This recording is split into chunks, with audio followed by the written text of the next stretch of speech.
it up for questions, and you can address your concerns directly through the Facebook Live feed, and we'll try our best to answer them for you. So, Ken? Thank you, Ray, and thank everyone for participating tonight. This has been a very, very interesting year. We started off with the COVID pandemic, and then we end up with the murder of Mr. Floyd. But I want to say this. I'm a longtime Baltimorean, and I am so proud of Baltimore. And I say that because when you compare the protests around the country and all of the so-called big-time cities that have supposedly the best, and brightest police forces in the world, we have done such a good job of conducting ourselves in a peaceful way, getting across our point. But I'm going to give the community most of the credit because I think the community has done a fabulous job of remaining peaceful. When you see those folks who probably from the outside come in and trying to provoke things, I've seen on a number of occasions where the community has stepped in and stopped it. So I think the community deserves a ton of credit for their good work. But BPD also deserves some credit because I think, for the first time, we have seen this force operate under some new training that they got towards the end of last year, the use of force training. And I think the fact that they were essentially unprovocable is really a nice signal that the training that they have undergone and we intend for them to go through for the rest of this for the rest of their term, that it's paying some benefits.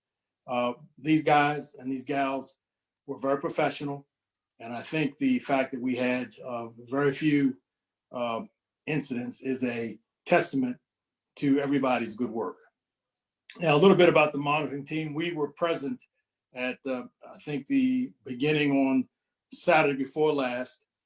We monitored the situation both from the command center where we could see everything the police were doing.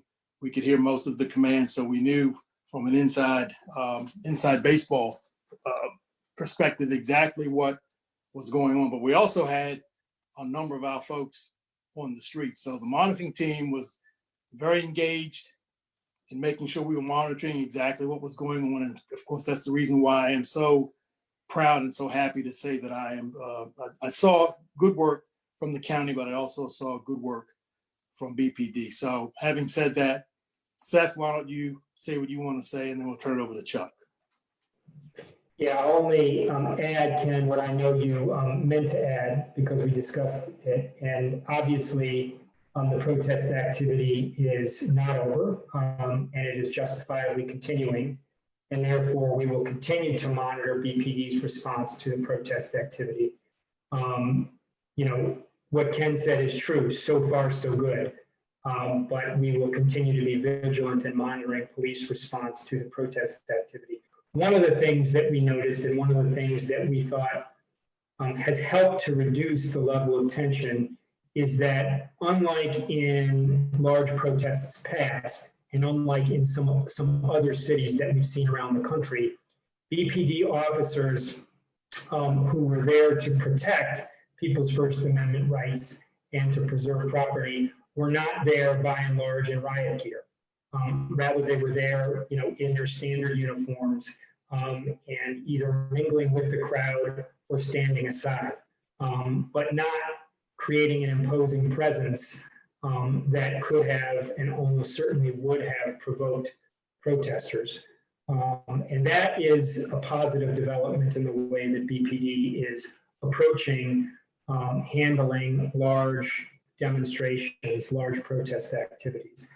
Yes, there were some officers ringing City Hall in riot gear, which was probably necessary, given that at least on Saturday night, this is not this past Saturday night, but the Saturday night before, there were at least some folks who were throwing stuff towards City Hall and at protests and at BPD.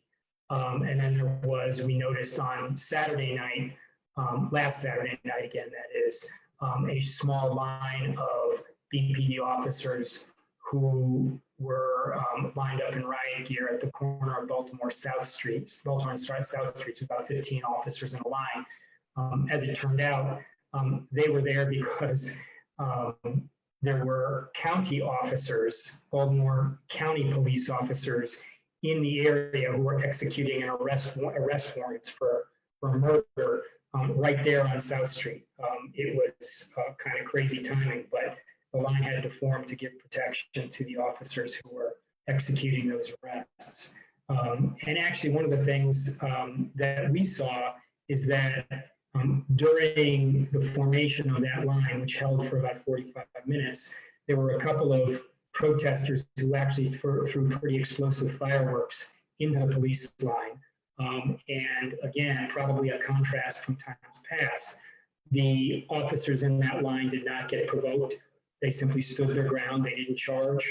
And as it turns out, and again, a credit to the community, there were several peaceful protesters who tracked down the individual who threw the explosive fireworks into the crowd and detained that person and essentially got him to stop.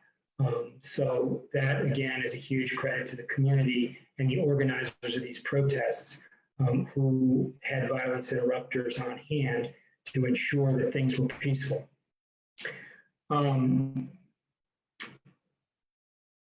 The only other thing I'll say is that on the use of force training, Baltimore, the BPD successfully completed use of force training last October. The use of force policies went live last November. There will be refresher use of force training towards the end of this year and going into next year. It should have actually started at the end of this year, but because in-service training at the academy, has been interrupted due to the pandemic, it will be delayed a bit, but that refresher training will take place. Importantly, part of what the Justice Department saw as pattern or practice of unconstitutional behavior was BPD officers responding to protected First Amendment activity and specifically criticism of police with force. And although the policy on protected First Amendment activity has not gone live yet, it was completed about a year and a half ago. And from what we observed, officers were actually, and command staff were abiding by that revised policy, meaning that although there were a lot of criticism of police, in fact, the protests justifiably were directed at the police, there was not an unwarranted or unlawful response to that protected First Amendment activity. And so that also was a positive development. Again, it bears repeating that, this is so far so good. We can't say that there is yet a clean bill of health. There certainly isn't. But we are at least tentatively encouraged by what we are seeing, and we hope it continues.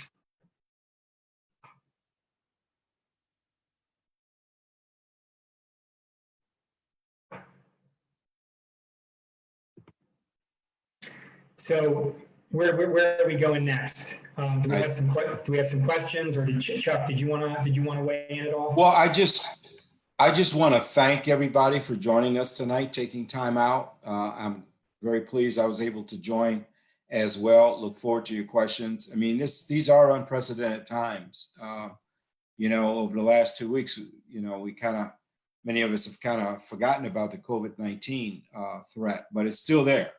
And which is why we're continuing to do our most of our meetings via Zoom or some other type of platform like that. But I do have to say one thing that has been impressive, that there's a lot of work still being done as it relates to implementation of the consent decree. Certainly training's been delayed because they can't gather people in the same room, but there's been an awful lot going on via Zoom or other types of platforms like that, review of draft directives, training curricula, and so forth. So, things are still moving forward. And I'm very pleased. And again, thank all of you for everything you've done over these past 2 weeks, because Baltimore has stood out in a very positive way during a very trying time with demonstrations, justifiable outrage, but Baltimore has really stood above most other cities when it comes to how protests were taking place, as well as how they were handled. So my hat's off to all of you. Thank you. And with that, I'll turn it back over to you. Yeah, let me just add one more thing. As many of you know, there was an incident involving, what appeared to be an inappropriate use of force. This was the Friday night after Memorial Day. So there was a video that was circulated which showed a woman in the street close to BPD headquarters who punched a police officer. And then another police officer came in from behind after she punched the officer a second time, and he punched her in the head. Clearly seemed to be an unwarranted use of force there. The officer clearly could have restrained the woman as opposed to punching her from behind. To BPD's credit again, that officer was immediately suspended and an internal affairs investigation has begun. So, look, when it comes to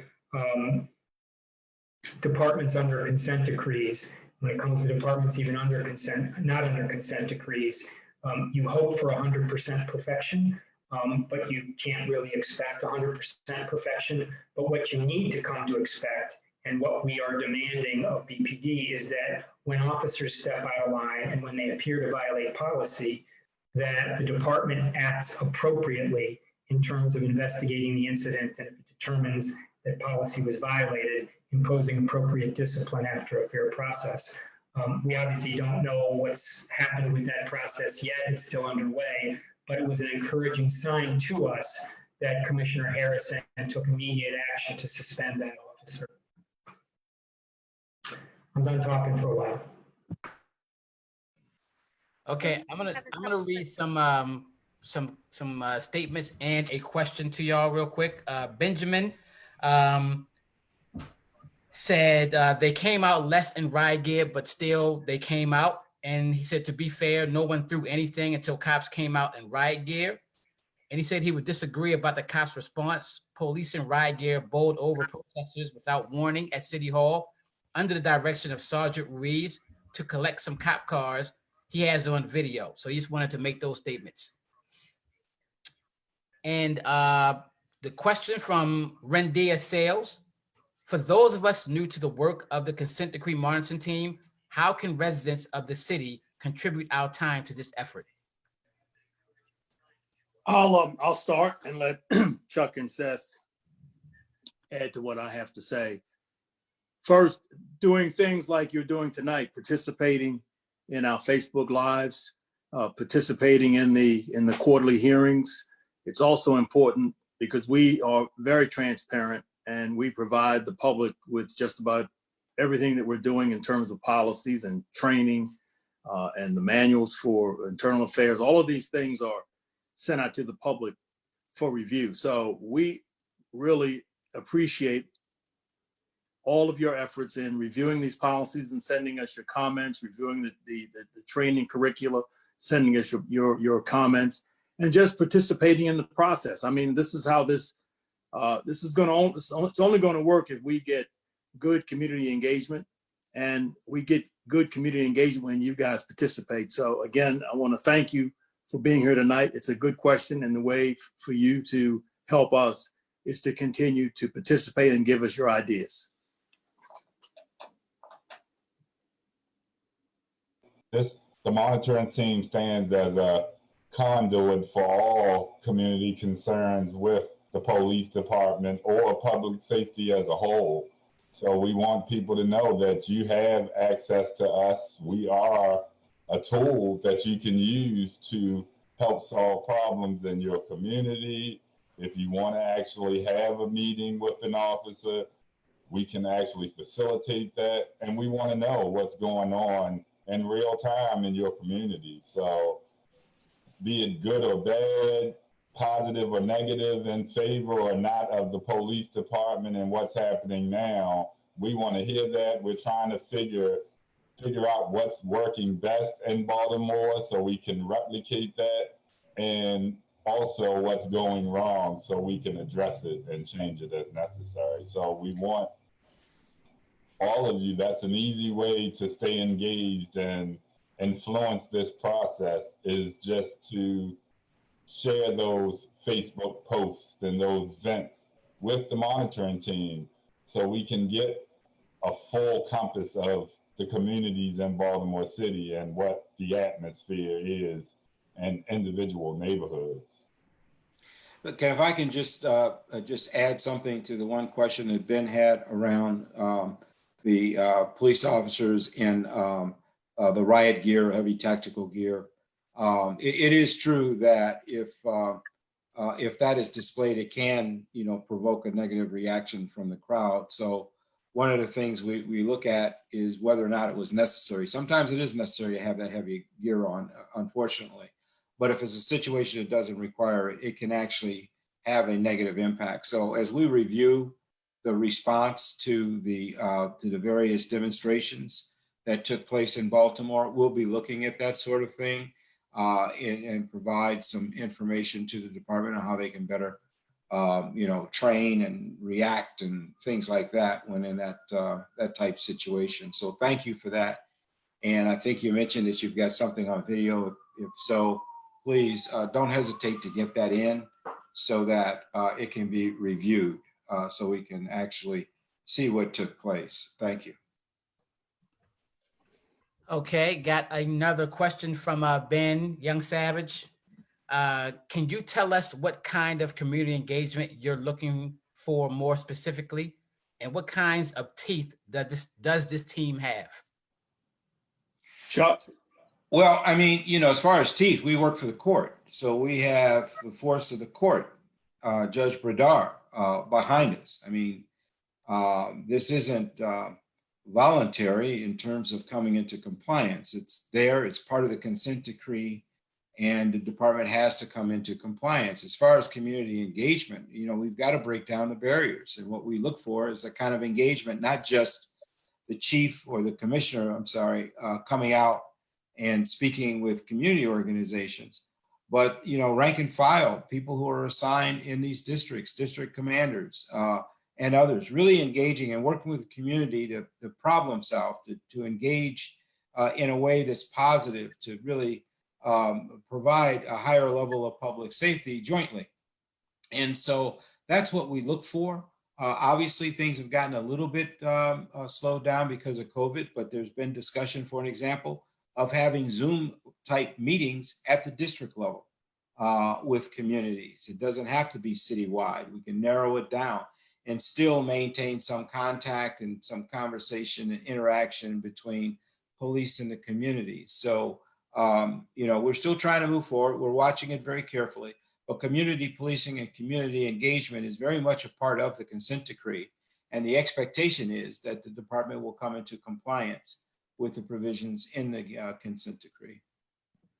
Let me add, take community engagement from another angle, if Ben, that's what you were looking at. And I think it was also one of the questions we had before. But picking up on what Ken and Ray were talking about in terms of community engagement and the consent decree reform process in particular, yes, sharing your thoughts with the monitoring team, sharing your observations with the monitoring team, doing the kinds of things that Chuck was just talking about, like sharing that video with us, Ben, so that we can get another vantage point of what was going on in front of City Hall. That's really important. But in addition, there are formal mechanisms for participating in the consent decree reform process. So every time BPD proposes to revise a policy, every time it proposes to adopt new training curriculum under the consent decree, the community is given 2 chances to weigh in, both on a first draft and then on a revised draft. And you can follow what BPD is putting out there, both in terms of revised policies and in terms of training curriculum on BPD's website and through its social media, and on our website, bpdmonitor.com. and through our social media. We have, as you know, a Facebook account because you guys are on it, as well as a Twitter account. So there are formal opportunities provided for feedback on policies and training. And I will say, having been, integrally involved in the policy revisions and in the development of training on both use of force and stop searches and arrests, that BPD has been good about responding to community feedback and has by and large incorporated that feedback into both training and policy revisions.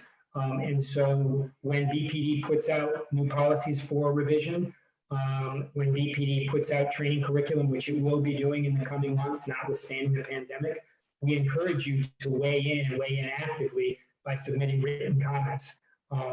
That's really important to processing. One of the things that we are emphasizing is the monitoring team, and I know that the Justice Department emphasized too in its investigation, is that BPD needs to get better in listening to community voices. I know this is something that Ray and Darnell and Jessica have been at for 10 years, Ray especially.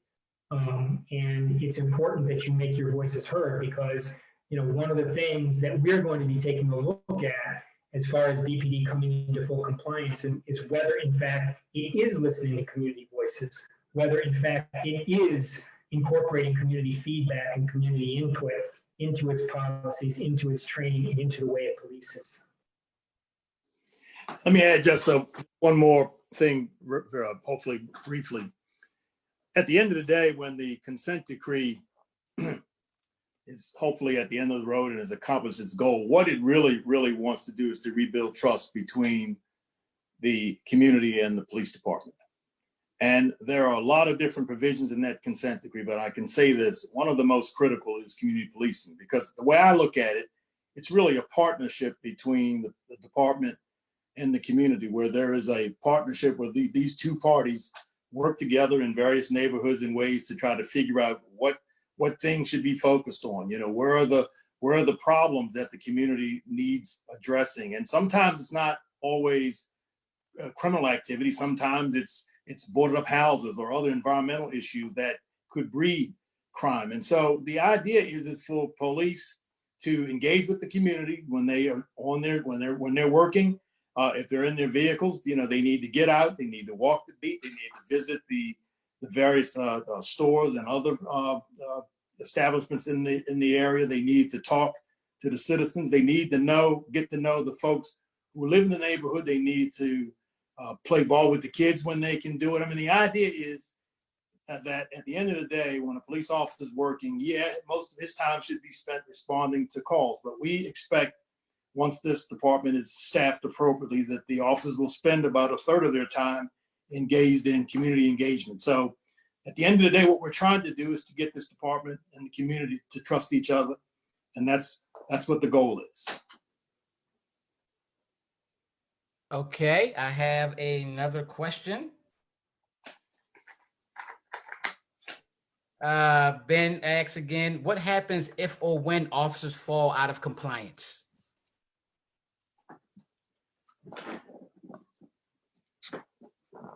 I'll start. Yeah. Officers fall out of compliance if they're being supervised appropriately and properly. The officer or the officers who engage in that inappropriate behavior need to be disciplined in one way or another, whether that's being dismissed from the force or whether they're being counseled. I mean, that's something that's what the Public Integrity Bureau deals with. That's what Internal Affairs is all about. And so that's how you deal with the individual officer. As the consent decree, what we're really looking at, quite frankly, is the department as a whole complying. And of course, that's where, as Chuck indicated before, we have behind us Judge Badari, a federal judge, who has all kinds of powers that he can implement, including contempt citations if the department, refuses in a what we call a intentional way to avoid complying with these requirements. So that's the way you deal with. We are focused on getting compliance from the department. The individuals should be dealt with internally by the supervisors and the setups within the department with respect to internal affairs. I don't have anything to add. You answered that very well, Ken. Thank you. Okay, thank you, Ken. Our next question is from Joe McGar. He says the community policing plan calls for 40% patrol time spent on proactive policing, but the fiscal year 2021 budget only budgets for 30%. Can BPD explain this discrepancy?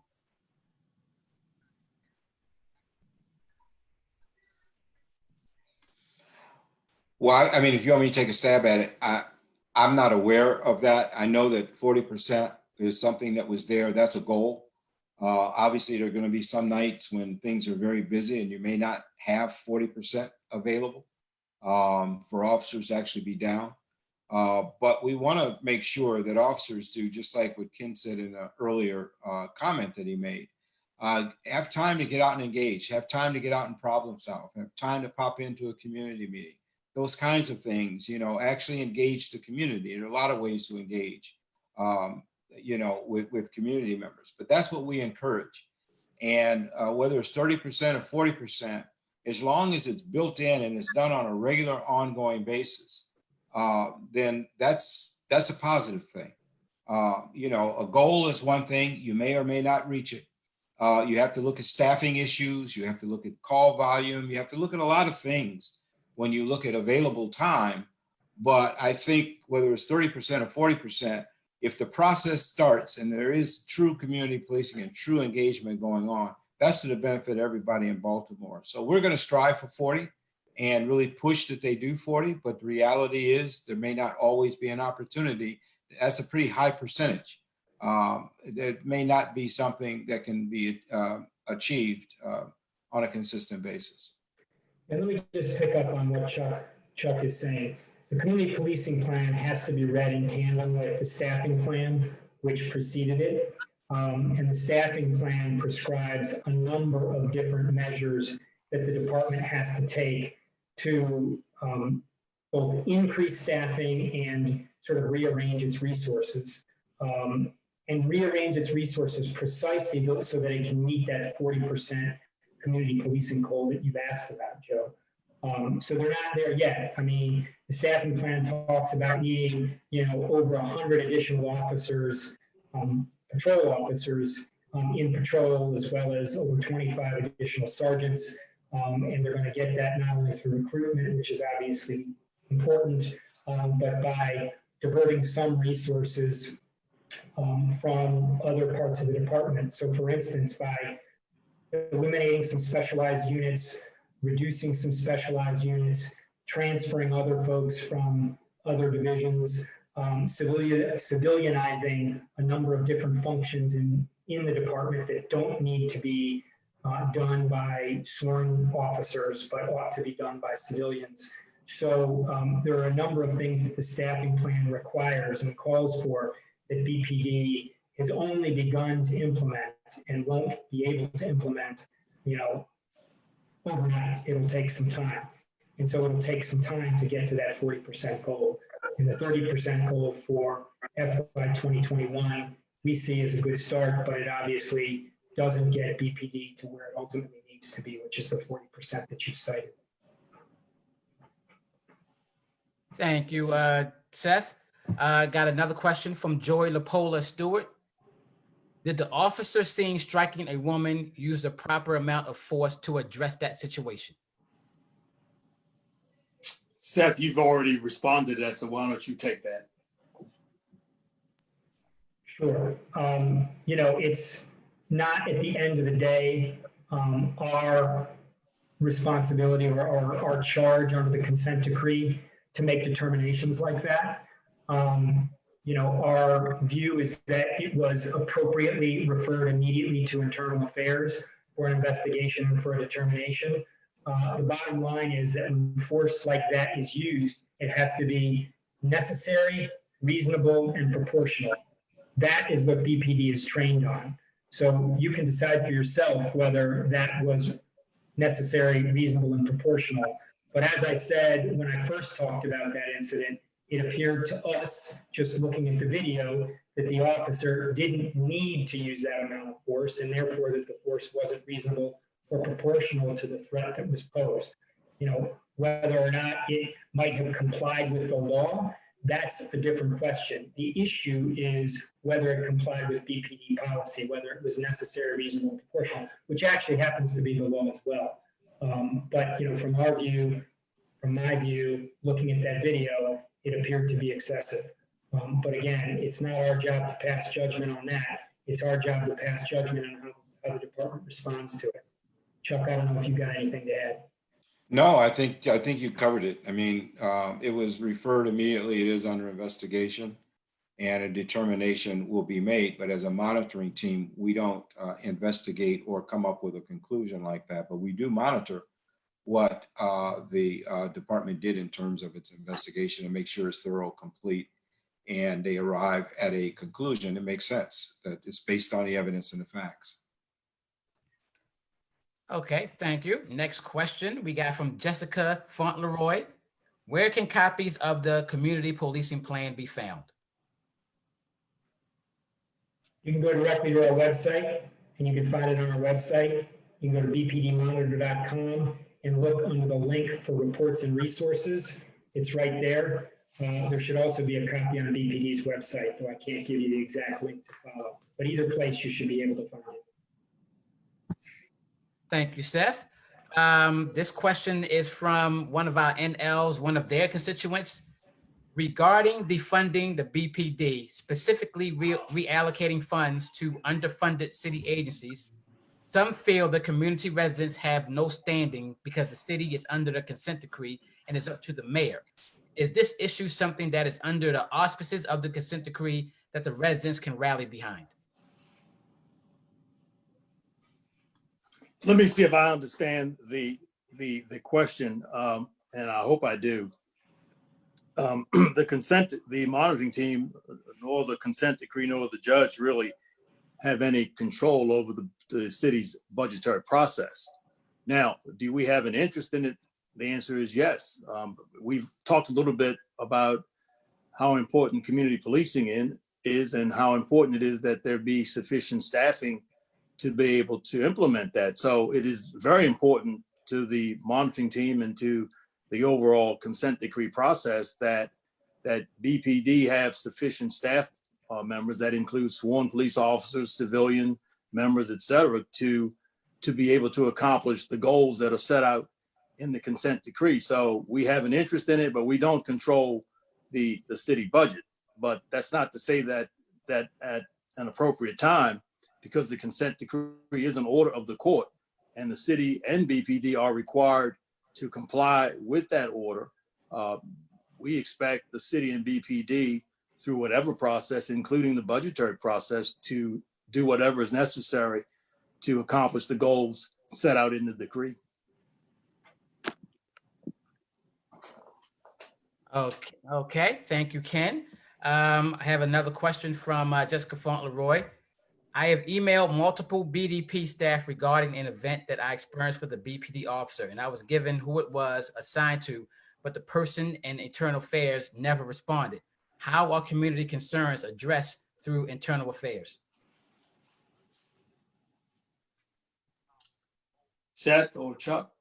Sure, I'll take crack. Well, that's obviously not appropriate internal affair. The internal affairs investigator assigned to the complaint that you filed is supposed to keep you up to date. That's part of the manual that BPD has recently updated regarding complaint intake and investigations. They're supposed to be in touch with you within a week of your complaint to let you know what's going on, and it's supposed to follow up. If you've got concerns about what's happening in your specific case, I'd encourage you to get in touch directly with us, with me, with Ray, with Ken, with Jessica, and let us know about the complaint that you filed so we can follow up on it and see what's happened with it.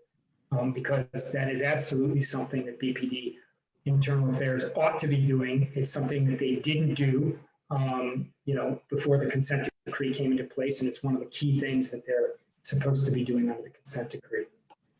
Yeah, and that's just so important that you get that call back. I mean, we talked earlier about building trust. That's one of the ways in which that happens. I mean, it's little things, not necessarily the big things, that make a difference, that start getting people to have more faith in the department and the process. And it could start with something like getting a call back when you make a complaint like that. So that's important. I hope you provide us with the information so we can follow up.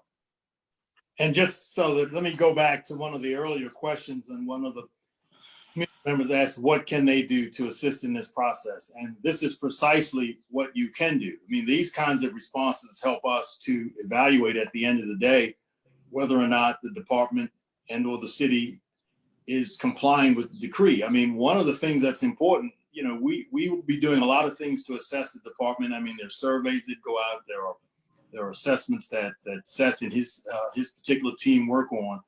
But one of the most important things that we can look at and can look at it on real time or in real time are responses from the public that report or discuss things that you have raised tonight. So it is incredibly important that these kinds of things be reported to the monitoring team.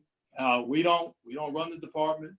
We don't discipline officers. We don't, we have nothing to do with crime strategy. Our job is to determine over a period of time whether the department is complying with the consent decree. And one way we do that is from the comments we get from the public. Okay, thank you. Next question. How can community members become educated on workflows of homicide officers as public safety continues to be a concern? I've been looking for email contact on the BPD website, but have been successful with learning more about how homicides are being investigated and solved in my community. Forgive me if this is an inappropriate question for this forum. Chuck, can you help with that? There are no inappropriate questions, by the way. You should ask. No, yeah. And any question is a legitimate question. That's one that if you want to know the specific protocol, I mean, I've worked in homicide, but not in Baltimore.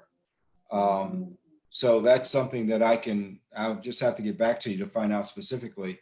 But I do know one thing, that's another area where investigators ought to get back with the family of the victim and keep them apprised of the progress of the investigation. Now, that's not something that you throw out just for anybody to know or what have you, but family members of the victim have a right to know the status of the investigation. And if there's any additional information that may come to their attention, or if anybody knows any additional information, to provide it. But that's another example of where feedback is critically important.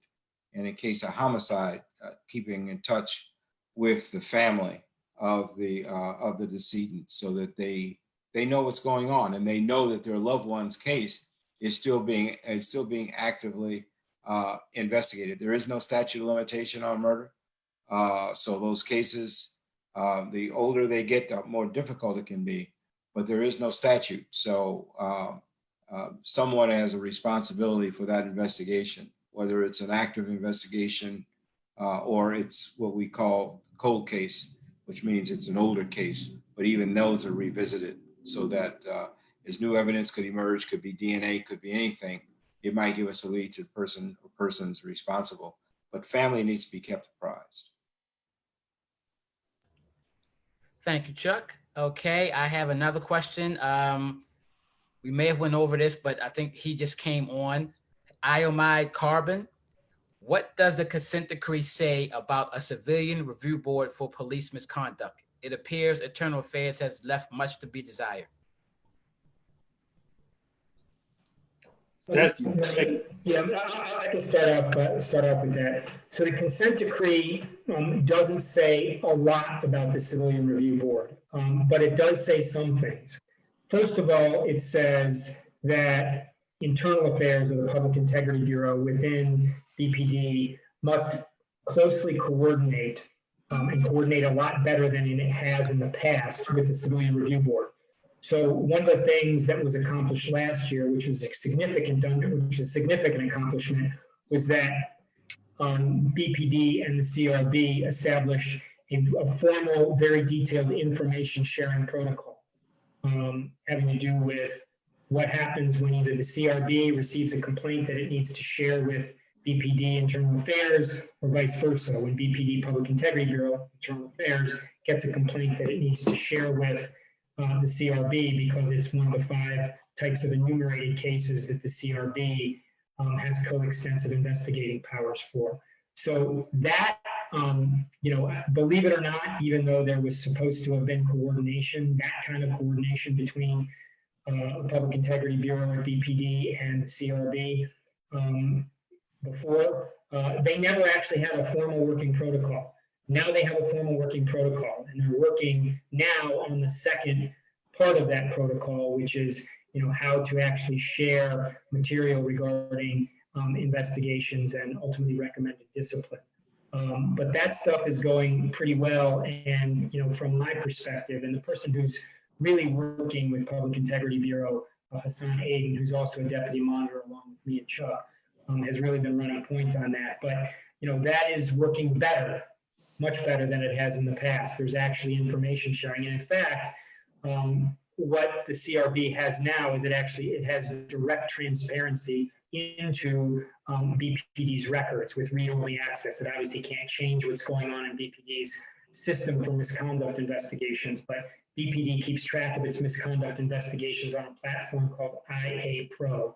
And CRB, rather than having to wait for physical documents from the Public Integrity Bureau now to understand the kinds of complaints that the Public Integrity Bureau is getting and what kind of material it's receiving, CRB has visibility into IA Pro now so that it can access the material. And investigators can access the material itself.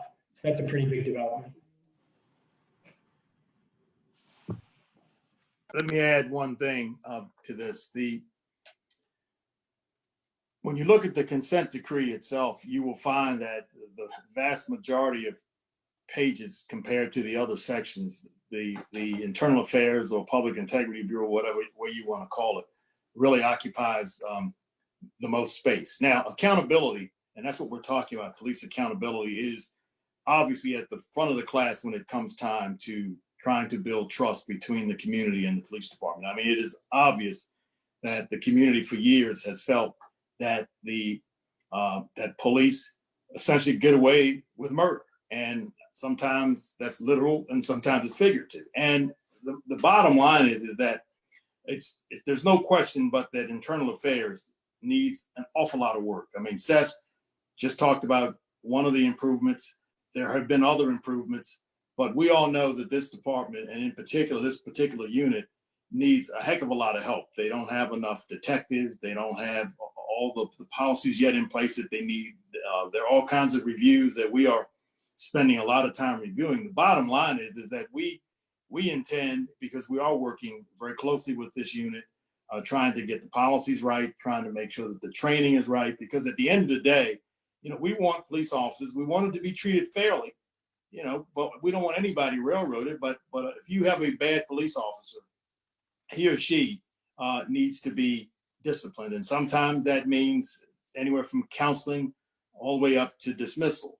But the worst thing that you can have in a police department, even if everything else is going well, if the public does not believe that police are held accountable, then we will never be able to build that trust, and the department and the city will never be able to build that trust that they need to develop the trust between these two entities. And so this department and this unit is so incredibly important that I can assure you we are spending a ton of time working with that unit, trying to get it up to speed, but there's a lot of work left to be done.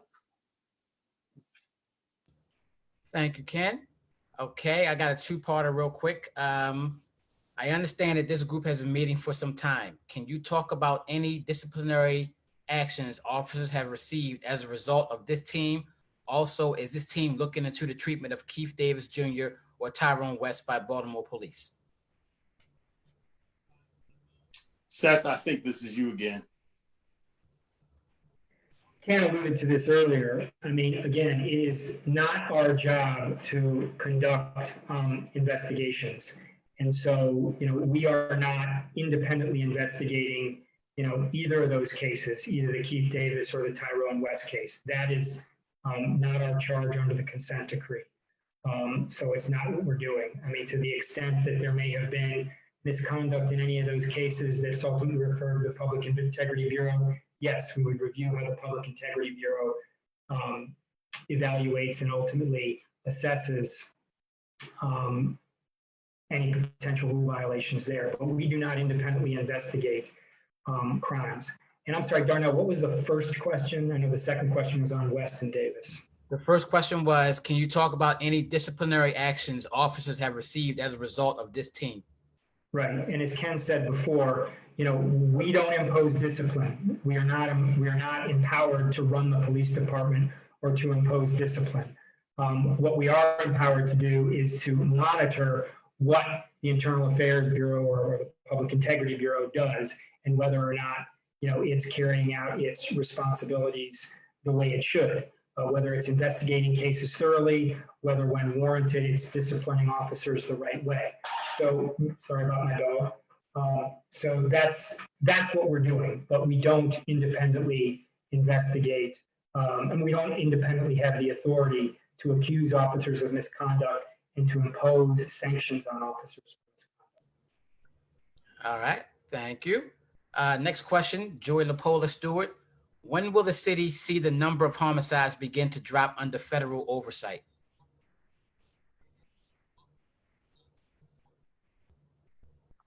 Chuck, you want to try that? Well, I mean, obviously there's no time frame. You want to try to make sure every year you do what you can to try to have a investigation of homicides after they occur, but also being proactive in dealing with issues that can perhaps prevent homicides. I believe Baltimore is down so far this year in murders, but we still have the summer to go through in the fall. But the department, and I know certainly Commissioner Harrison, will do all he can to try to lower the number of homicides. One is too many, but you certainly want to do everything you can to lower the number of homicides, shootings, other serious crime, and also effectively deal with quality of life issues too. But there is no set number or time frame. I mean, that's a continual push and effort, but it can't be done without community help and community support. It simply cannot happen without that. So everybody needs to work together to make our streets safer.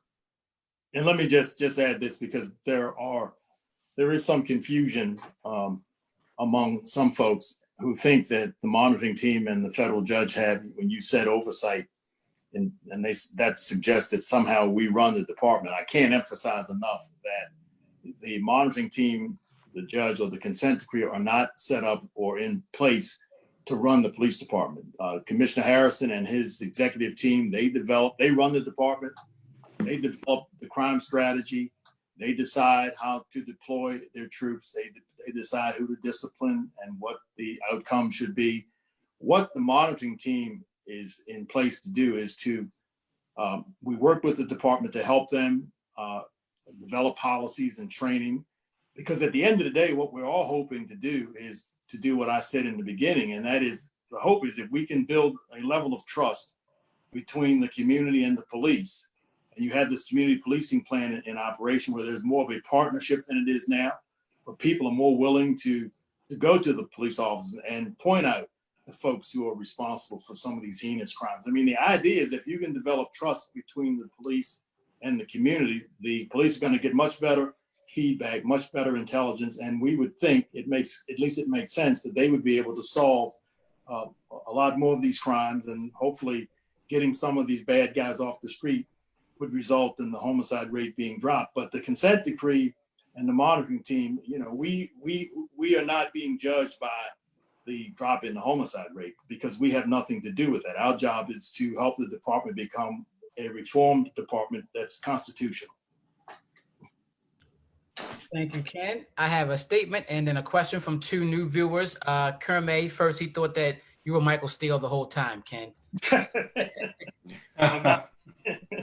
Laura Maria has a question. In terms of transparency, are your meetings between you and the BPD recorded? No. Thank you very much. Jessica Fauntleroy, how do you guys assist BPD with developing protocols for interacting with the developmentally disabled and chronically ill? Chuck Seth.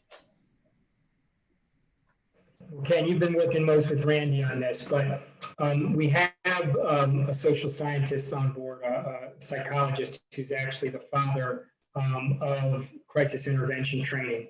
And he has been spending a lot of time with BPD and with an organization or a committee called the Collaborative Planning Implementation Committee, or CPIC. And CPIC includes not only BPD officials and officials from the mayor's office, but stakeholders from across the community, including from hospitals, from service providers, people who provide services to folks with behavioral health disabilities and substance abuse issues, people with lived experience, meaning people who have suffered from behavioral health disabilities and from substance abuse issues. The group is probably now about 50 strong, and it has several different subcommittees. One of those is a policy subcommittee, one is a training subcommittee, one is a data collection subcommittee, and one is a subcommittee that's devoted to analyzing the shortcomings within the safety net in the city, meaning the shortcomings in the behavioral health services system citywide, because the ultimate goal of the consent decree is to reduce reliance on the police to be the ones who interact with people with behavioral health disabilities in crisis, and rather to make sure that those people get the supports that they need within the community, non-criminal law enforcement supports.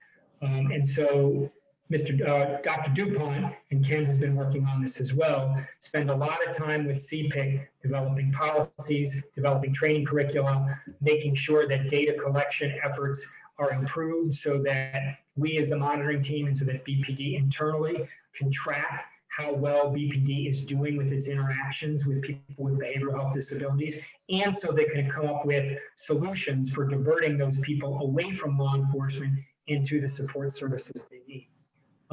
So that's the type of stuff we're doing. I mean, additionally and importantly, and you can find this on our website and on BPD's website as well, this committee, CPIC, produced what's called a gap analysis report less than a year ago, after doing a systematic study of the shortcomings within the behavioral health systems within Baltimore, and makes a series of recommendations for improvement.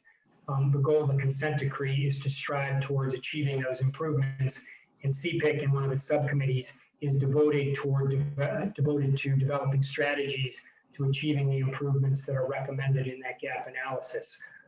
So those are all the kinds of things that are going on within the realm of assisting people with behavioral health disabilities and trying to diminish law enforcement responsibility for responding to people in crisis and making sure that there are support systems that are improved throughout the city to be the first one to help folks respond.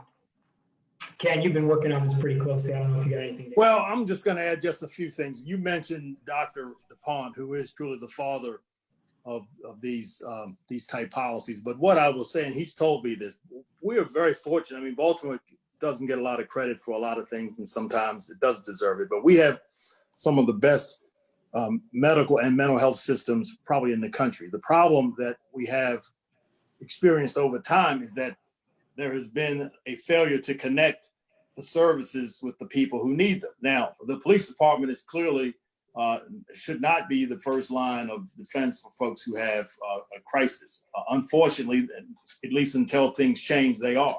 And so what Dr. DuPont has been helping the city develop and the BPD develop is a system in place where police really do their best to direct folks, as Seth said, not to the criminal justice system, but to a mental health facility. And this starts with dispatchers. I mean, when you have, when they get a call, these dispatchers are trained to make an initial determination whether that person can be talked to and can be sent to a facility, or whether a specialized team, and they do have these teams within the police department called the crisis intervention team, and then they have a crisis response team.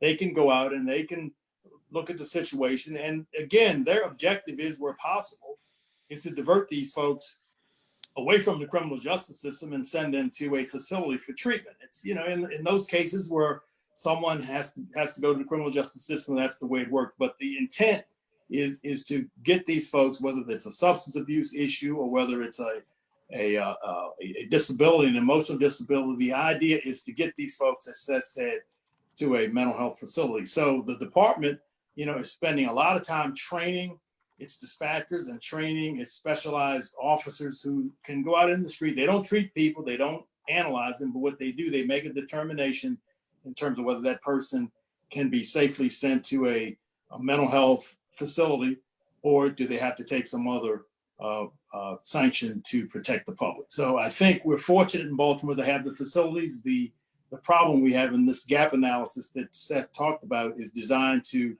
help us make use of the fabulous mental and medical facilities we have in this state. So I think we're on the right road. Again, we have a long way to go to get things where we need them to go, but I think the department is moving in the right direction. Okay, thank you very much, gentlemen. For the sake of transparency, we are technically out of time, but we have decided to take 2 more questions. I just want to let the viewers know that we're going to take 2 more. I got a couple more questions. I'm going to choose those 2 questions from people who have only asked 1. And once we take those 2, any more questions that come in after this, we are going to answer them online. So I have all the questions here. I'm going to get the answers from the gentlemen for your questions, and I will make sure that you get these answers for questions that weren't answered during this. So our one of the last 2, Joe McGar, has asked, BPD is citing misconduct complaints at a rate of 6.8 per 100 officers. Does the monitoring team think their numbers are accurate? I'm not sure we can tell right now. I mean, we are doing, and Seth, you can talk a little bit about this because you're working on some methodologies now. I mean, we are intensely reviewing what's going on in what we call the Public Integrity Bureau. I always call it internal affairs. Whether their numbers are right or wrong, I couldn't tell you tonight, but I can assure you that we are carefully reviewing the data, and we have the right methodology in place, and Seth and his team, or the team that he's working with, are reviewing this very closely. So if there are shenanigans being played with numbers, if that's what you were asking, I have a high level of confidence that we will be able to figure that out and to address it. Thank you. And our last question is going to be offered up by Iomide Carbon.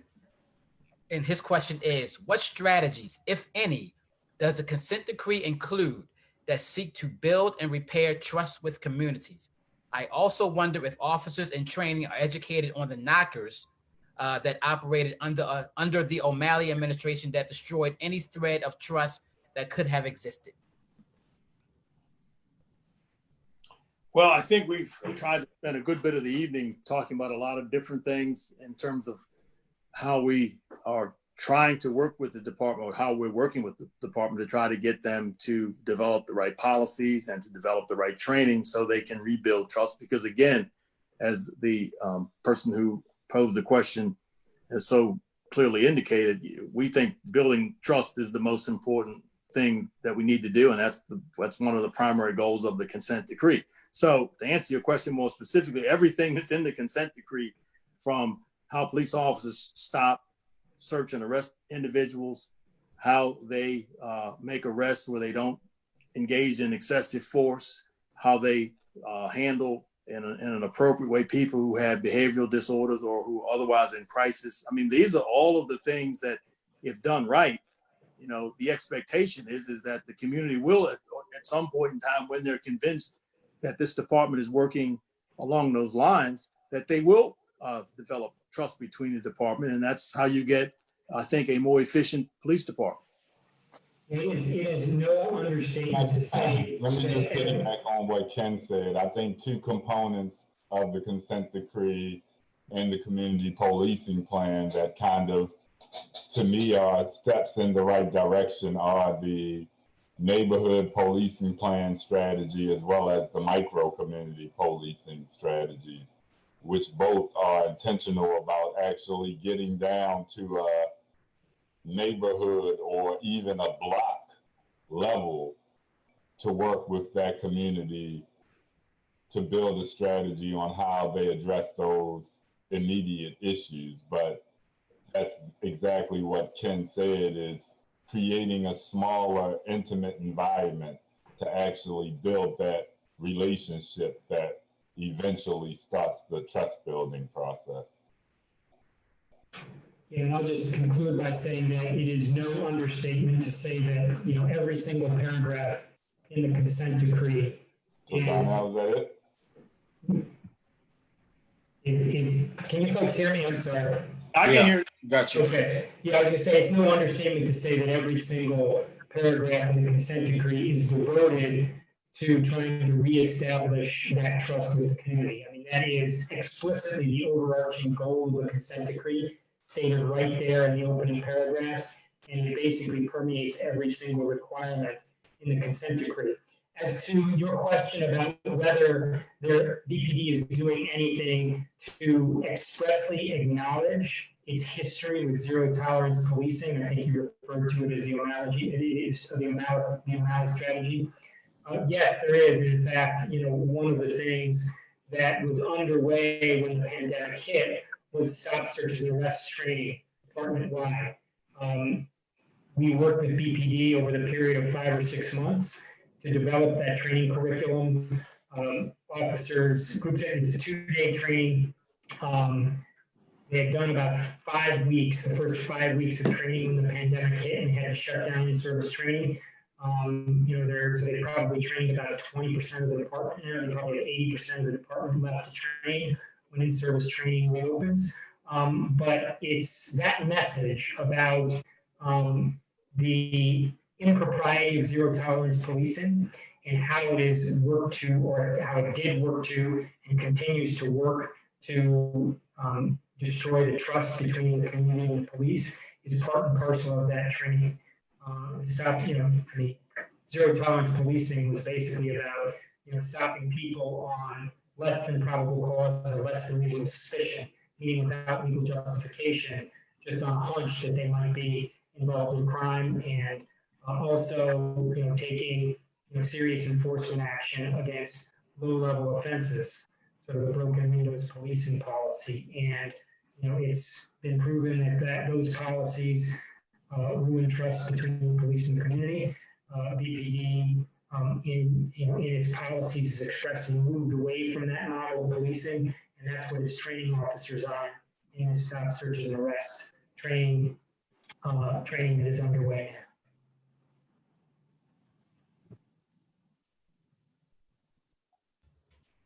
Thank you, gentlemen. That is our Q&A answer question session for this month.